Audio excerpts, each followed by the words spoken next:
Good morning everybody. हम लोग 5th chapter continents के बारे में पढ़ रहे थे, है ना।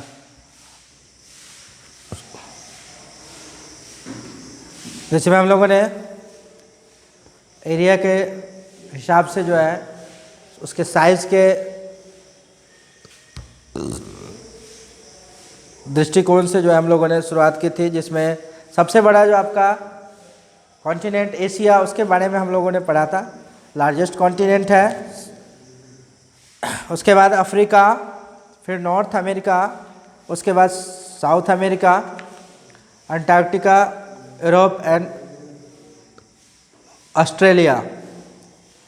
तो हम लोगों ने अंटार्कटिका जो 5th लार्जेस्ट कॉन्टिनेंट है उसके बारे में हम लोग पढ़ेंगे। Which lies at the extreme end of the southern hemisphere, the south pole lies almost at the centre of this continent. Antarctica ऐसा कॉन्टिनेंट, फ्रोजन कॉन्टिनेंट भी इसको कहा जाता है, ये बर्फ से ढका रहता है ना। The south pole lies almost at the centre of this continents. यही रीज़न है कि यह कॉन्टिनेंट जो है ऑलमोस्ट सालों भर जो है बर्फ से ढका रहता है, इसलिए इसको फ्रोजन कॉन्टिनेंट भी कहते हैं। There are no permanent human settlements here, और चूँकि एक्सट्रीम कोल्ड क्लाइमेट की वजह से जो है लोग यहाँ पे परमानेंट रूप से, अस्थायी रूप से लोग यहाँ पे निवास नहीं करते हैं। Many countries have set up their research stations in Antarctica, और कुछ कई देशों के जो है रिसर्च सेंटर यहाँ पे स्थापित हैं, लेकिन परमानेंट अस्थायी रूप से लोगों का निवास यहाँ पे नहीं होता है due to the extreme cold climate, है ना। अंटार्कटिका। उसके बाद यूरोप 6th लार्जेस्ट कॉन्टिनेंट है, which lies entirely in the northern hemisphere, but at the same time it extends in both the eastern and western hemisphere. It lies to the west of Asia. The Arctic Circle passes through it. It is bounded by water bodies on 3 sides, with the Arctic Ocean in the north, Atlantic Ocean in the west, and the Mediterranean Sea in the south. और Asia और Europe एक साथ मिलकर जो है Eurasia का निर्माण करते हैं। Asia together with Europe forms a continuous land mass known as Eurasia. Last जो आपका कॉन्टिनेंट है, सबसे छोटा continent, Australia. It is the 7th and the smallest continent of the world. It lies in the southern and the eastern hemisphere.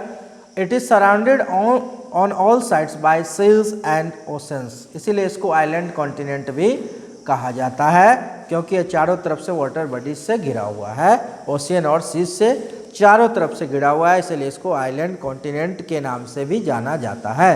और यह सबसे छोटा continent है, ठीक है। तो इन 7 महादेशों में सबसे छोटा ऑस्ट्रेलिया, और जिसको आइलैंड कॉन्टिनेंट कहा जाता है। अंटार्कटिका जिसको फ्रोजन कॉन्टिनेंट कहा जाता है, इसको ध्यान रखना है।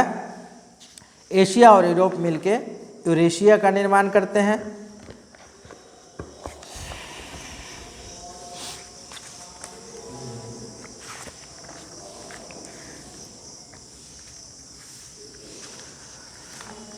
अब हम लोग बात करेंगे हाइड्रोस्फीयर की।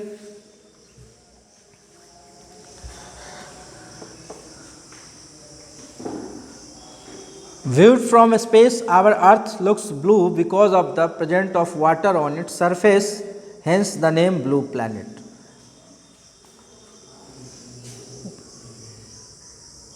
स्पेस से देखने पर, है ना, जो अर्थ का सरफेस है उस पर उसका कलर जो है ब्लू दिखाई पड़ता है due to the presence of water. So earth is also called the blue planet. Earth को ब्लू प्लैनेट कहा जाता है। और जैसा कि हम जानते हैं अबाउट 70 to 71% जो है सरफेस जो है वाटर से ढका हुआ है, पानी है हमारे अर्थ के सरफेस पे, इसीलिए इसको ब्लू प्लैनेट कहा जाता है। है ना। Hydrosphere includes water present on earth. Hydrosphere नाम इसीलिए दिया गया क्योंकि पानी यहाँ पे उपस्थित है, ठीक है। It is named hydrosphere because it includes water present on earth in all forms from the running water in ocean and rivers and standing water in lakes and ponds. दो तरह के वाटर बॉडीज, रनिंग और standing. Ocean और rivers जो है running form में होते हैं इसके वाटर, और लेक्स पॉन्ड्स जो है वो स्टैंडिंग फॉर्म में होते हैं, स्थिर अवस्था में होते हैं।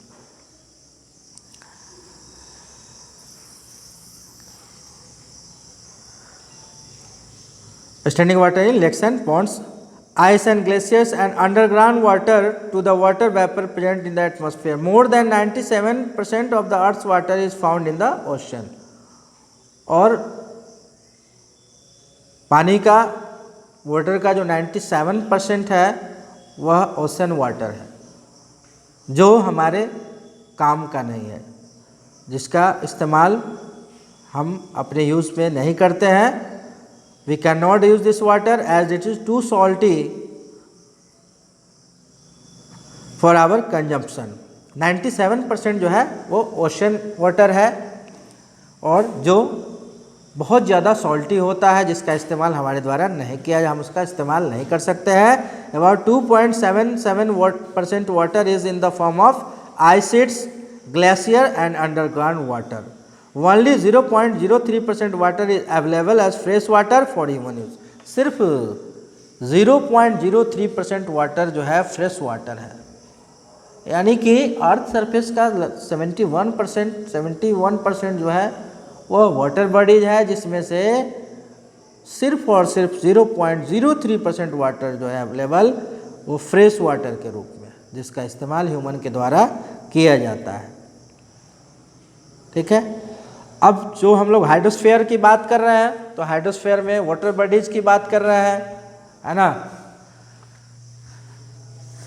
जिसमें आपका सबसे बड़ा जो वाटर बॉडीज होता है वो होता है ओशन, है ना।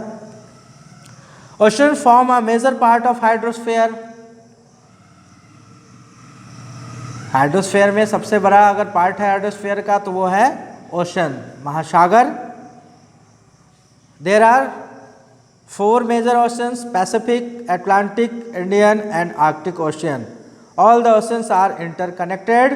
The ocean water are forever moving in waves, tides and ocean currents. 4 बड़े ओशंस बताए गए हैं हमारे पृथ्वी पे, जो है जो 71% जो वाटर कवर करता है अर्थ के सरफेस को, जिसमें सबसे बड़ा जो वाटर बॉडीज ओशंस होता है, जिसको महासागर कहा जाता है। इसमें 4 बड़े ओशंस हैं, पैसिफिक ओशंस है, अटलांटिक है, इंडियन और आर्कटिक ओशन। सबसे पहला और सबसे बड़ा जो आपका ओशन है वो है Pacific ocean. It is the largest of all these oceans. सबसे बड़ा पैसिफिक ओशन और इसका शेप जो होता है ऑलमोस्ट सर्कुलर शेप में होता है। This ocean covers an area which is even more than the combined areas of all the continents. The Pacific Ocean is the deepest ocean. सबसे गहरा ओशन जो है पैसिफिक ओशन।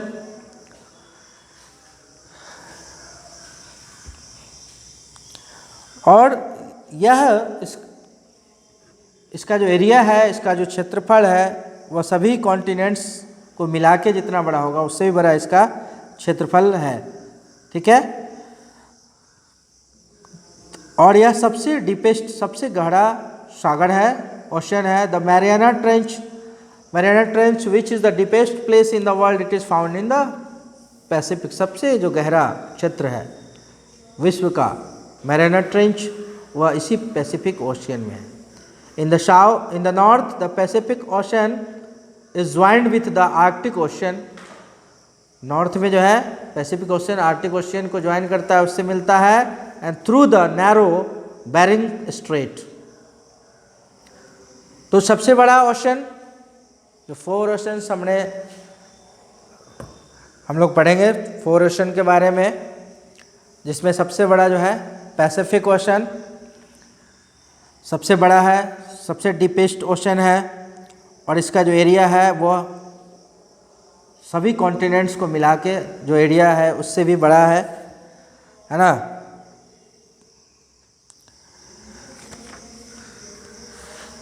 दूसरा जो आपका है the Atlantic ocean, it is the second largest ocean.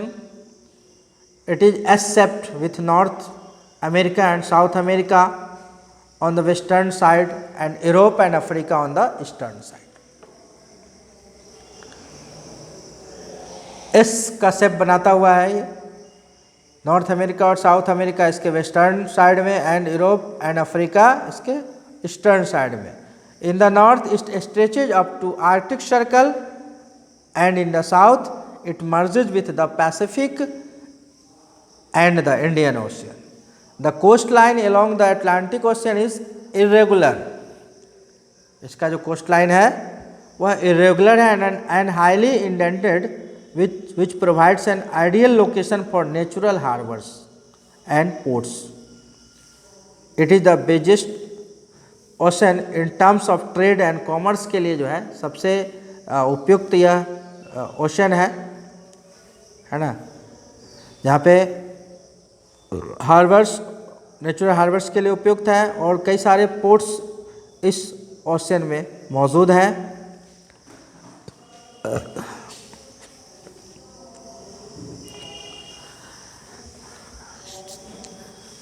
तो हम लोगों ने सेकंड लार्जेस्ट ओशन जो अटलांटिक ओशन के बारे में हम लोगों ने पढ़ा है ना।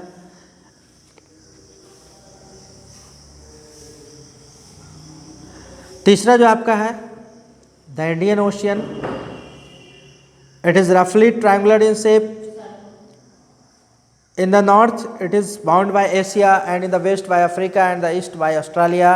इन the south it merges with Atlantic and the Pacific ocean. The Arabian Sea and Bay of Bengal are the two northward extension of Indian Ocean. इस ओशन का नाम जो है इंडिया के नाम पे पड़ा है, इंडियन ओशन है ना।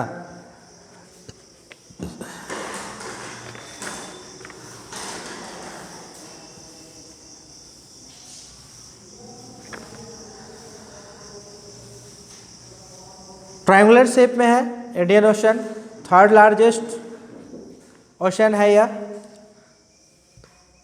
नॉर्थ में it is in the north bound by Asia, west में Africa and in the east Australia. In the south it merges with Atlantic and Pacific ocean. The Arabian sea and bay of Bengal are the two northward extension of Indian ocean.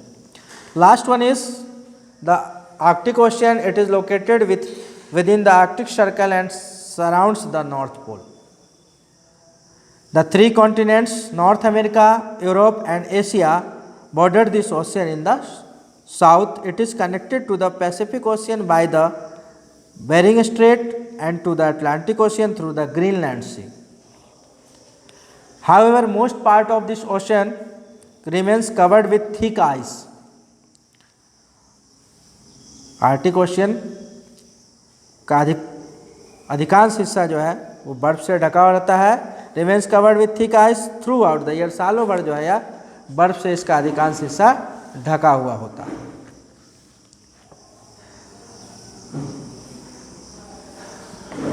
The continents of Antarctica is surrounded by a water body which is an extension of the Pacific, the Atlantic and the Indian ocean, और इसको it is known as the Antarctic और southern ocean. अभी हम लोगों ने जो major oceans, 4 oceans के बारे में पढ़ा, 4 महासागर के बारे में पढ़ा, पैसिफिक, अटलांटिक, इंडियन और आर्कटिक ओशियन। ठीक है, अब मैं आपको बता दूं कि ये 5वां ओशन जो है अटलांटिक,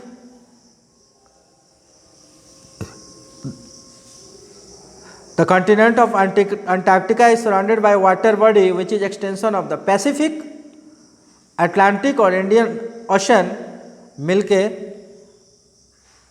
एक ओशन का निर्माण करते हैं जिसको अंटार्कटिक ओशन या सदर्न ओशन भी कहा जाता है ना। ये पांचवा जो है, फिफ्थ ओशन, आपको पिछले क्लास में आपने पढ़ा होगा तो आपको 5 ओशंस बताए गए होंगे। तो ये जो पांचवा ओशन है वो यही ओशन है ना, जो पैसिफिक, अटलांटिक और इंडियन ओशन मिलके जो निर्माण करते हैं इसका, और इसको अंटार्कटिक या सदर्न ओशन कहा जाता है।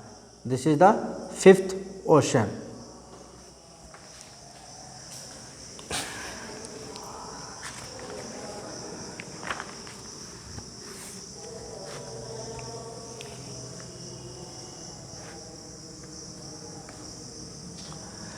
अब हम लोगों ने जैसा कि पढ़ा कि जो ओशन वाटर होते हैं वो उसका इस्तेमाल हम लोग नहीं कर पाते हैं,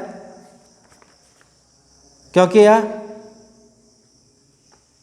बहुत ज़्यादा सॉल्टी होता है, शैलिन होता है, और it can not be used for drinking और irrigation purposes. The main function of the oceans therefore is to transfer water vapor back to the atmosphere through evaporation. These water vapors fall back as rain or fresh water on the surface of the land. This is known as water cycle। के बारे में आप लोगों ने पढ़ा होगा कि किस तरह से वाटर साइकिल होता है ना। जो वाटर बॉडीज के जो है ड्रॉपलेट्स जो है वातावरण में जाके मिल जाते हैं और उसी से जो है वर्षा का निर्माण करते हैं, बादल का निर्माण करते हैं, और जिससे वर्षा होती है, और ये साइकिल जो है चलता रहता है, जिसको वाटर साइकिल कहते हैं, जल चक्र कहते हैं। ठीक है, तो यह ओशन, अगर हम इस ओशन वाटर का हम इस्तेमाल नहीं करते हैं तो इसका मुख्य इस्तेमाल जो है यही होता है कि इवेपोरेशन होता है, जिससे वर्षा होती है ना। ठीक है, तो इस ओशन के वाटर का इस्तेमाल इवेपोरेशन में होता है, और जिससे वर्षा होती है, जो हमारे लिए अत्यंत आवश्यक है।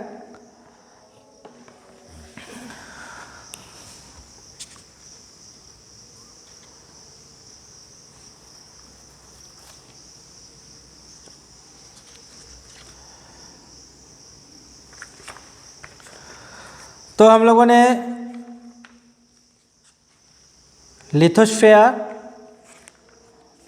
के बाद हाइड्रोस्फेयर के बारे में भी स्टडी किया है ना। आगे हम लोग एटमॉस्फेयर की बात करेंगे, है ना।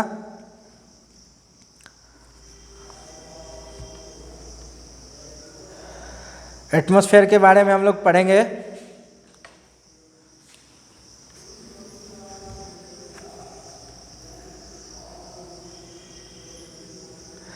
एटमॉस्फेयर क्या है, इस चीज़ को आप शायद पहले से भी जानते हैं, है ना। There is a thin blanket of air around the earth is known as atmosphere, है ना। There are many gases present in the atmosphere like nitrogen, oxygen, carbon dioxide and other gases. जो है किस तरह से लाइफ जो है exist करता है एटमॉस्फेयर की वजह से, है ना।